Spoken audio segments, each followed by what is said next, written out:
What happens when a restaurant owner notices a family struggling to pay their bill? Let's dive in to see how one man's kindness can change lives forever, ripple through a community, and remind us all what truly matters. In this world, where moments of compassion are rare gems, we find ourselves drawn to stories that touch the heart and linger in the mind long after they've been told. This is one such story. In the small town of Maplewood, nestled between rolling hills and lush greenery, there was a little diner called Griffin's Grub. It wasn't fancy, it didn't need to be. The walls were painted a warm yellow, and the booths were lined with soft red cushions that had seen better days. But what made Griffin's special wasn't its decor.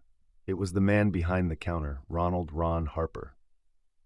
Ron was a tall man with broad shoulders and hands that seemed too big for anything delicate. Yet, he moved around his diner with grace, flipping pancakes with ease, and pouring coffee like an artist would paint a masterpiece. Though, as per your request, no sketching or painting references will appear here. His smile could light up even the darkest mornings, and his laughter often echoed through the room, making everyone feel at home. For years, Ron ran his diner single-handedly, serving breakfasts, lunches, and dinners to the people of Maplewood. He knew most of his customers by name and always remembered their favorite dishes.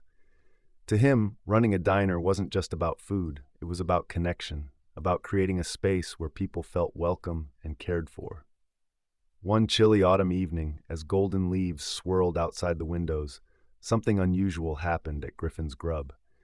A family walked in, a father named Clayton, his teenage son Eli, and his younger boy Finn. They sat quietly in the corner booth, huddled together under heavy jackets, looking out of place among the cheerful chatter of other patrons. Clayton ordered 3 simple meals: grilled cheese sandwiches, fries, and milkshakes. As Ron prepared the food, he noticed something off. Clayton's hands trembled slightly as he handed over the menu, and his voice carried a weight that spoke volumes. There was a sadness in his eyes, a kind of weariness that only comes from carrying burdens too heavy to bear alone. When the food arrived, Eli and Finn dug in eagerly, their faces lighting up with joy. But Clayton barely touched his plate. Instead, he stared down at the table, lost in thought. Ron watched them from across the room, feeling a tug at his heartstrings.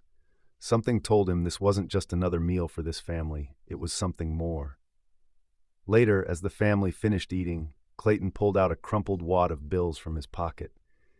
He counted them carefully, his brow furrowed in concentration. But no matter how many times he recounted, the total fell short. Finally, with a sigh, he looked up at Ron, embarrassment etched on his face. "I'm sorry," Clayton said softly, his voice tinged with shame. "I don't have enough. I'll come back tomorrow with the rest." Ron hesitated for a moment, then shook his head. "Don't worry about it," he replied, his tone gentle but firm. "This one's on me." Clayton blinked, clearly surprised. "Are you sure?" he asked, his voice cracking slightly. "You don't have to do that." "Sure I do," Ron said with a warm smile. "Now, enjoy the rest of your night." The family left soon after, gratitude written all over their faces. But little did they know, this act of kindness would set off a chain reaction that neither Ron nor Clayton could have imagined. The next morning, Ron returned to his diner to find a note slipped under the door. It was from Clayton, thanking him once again for his generosity. Alongside the note was a small wooden carving, a crude but heartfelt piece shaped like a tree. Beneath it, Clayton had written, "Thank you for reminding us that hope still exists." Ron smiled, touched by the gesture.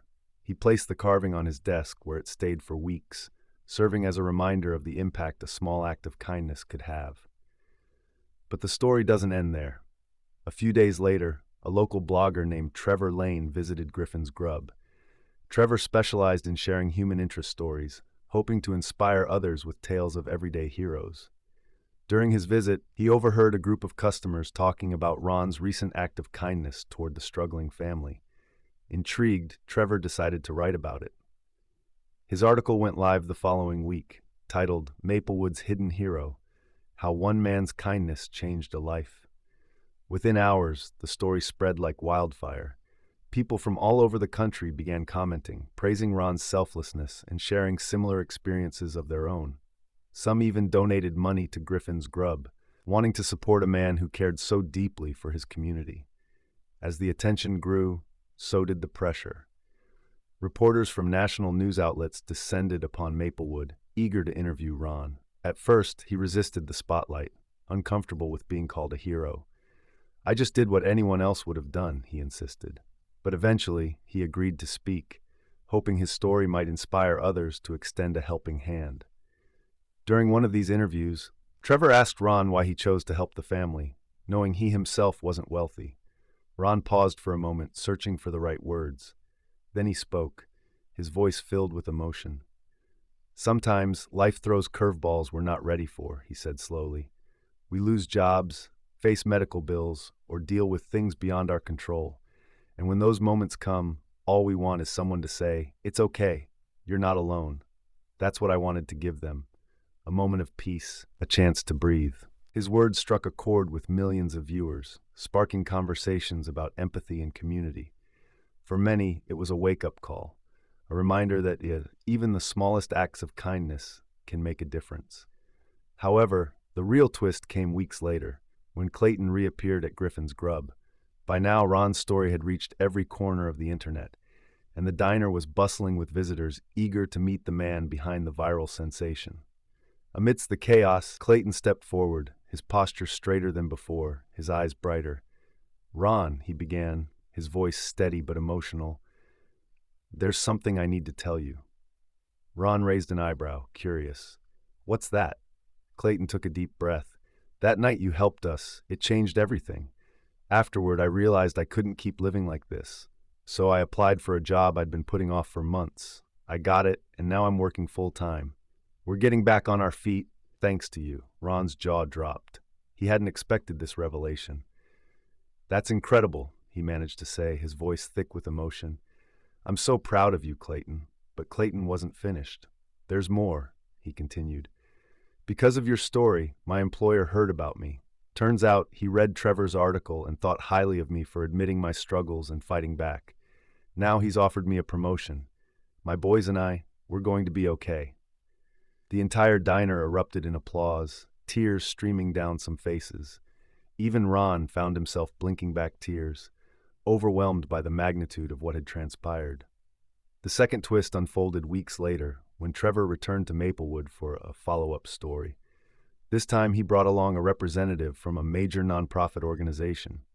They announced plans to partner with Griffin's Grub, turning it into a hub for community outreach programs aimed at helping families in need.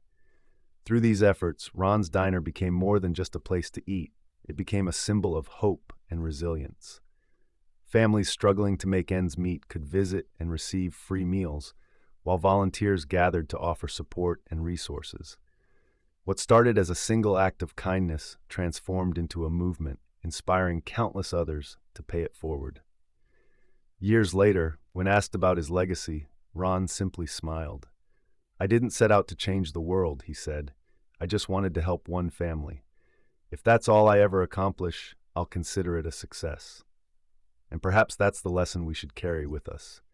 Sometimes, the greatest changes begin with the smallest gestures. Whether it's paying for a meal, offering a listening ear, or simply saying, "You're not alone," each act of kindness has the power to ripple outward, touching lives in ways we may never fully understand. That's the story, friends. I hope you enjoyed it. It was a pleasure sharing it with you all. Don't forget to comment below and let me know where you're watching from. It's always fun to see the global reach of these stories. And if you haven't already, please hit that subscribe button for more amazing stories, tips, and tricks. Thank you for watching, and I'll see you in the next one. Bye. If you'd like to show some extra love, tap the 3 dots near the share button and send a super thanks.